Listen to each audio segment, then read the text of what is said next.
कडाक्याचा उन्हाळा असतो म्हणजे आपल्या शरीराचं नॉर्मल टेम्परेचर असतं 36.7 ते 32.2 पर्यंत असायला हवं. आता आपण बघत आहोत बाहेर वातावरण 40 डिग्री सेल्सिअस 42-44 डिग्री सेंटीग्रेड पर्यंत आता तापमान वाढलेलं आहे. तरी याचा आपल्या मानवी शरीरावरती खूप विपरीत परिणाम होत राहतो.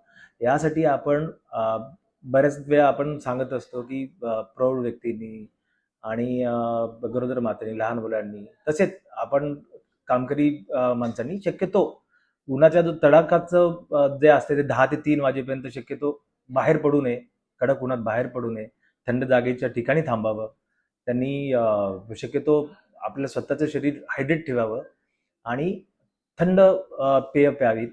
शक्यतो आम्ही जे सांगत असतो की मद्यपान करू नये, काही व्यसन असतील, गरम गरम म्हणजे चहा प्यायचा सारखं सारखं किंवा कॉफी प्यायची सारखी सारखी अशा सवयी असतात त्या थोड्याशा कमी कराव्यात. शक्यतो आपण जास्तीत जास्त पाण्याचं सेवन करावं, लिंबू पाणी प्यावं, पाणी पिऊन शरीर हायड्रेट ठेवावं.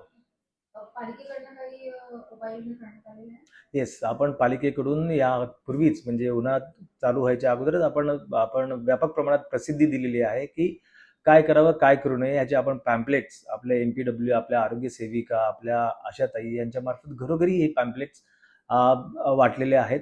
शक्यतो आपण सगळ्यांना आव्हानच केलेलं आहे की कडक उन्हात बाहेर फिरू नये, स्वतःला जास्तीत जास्त हायड्रेट ठेवावं.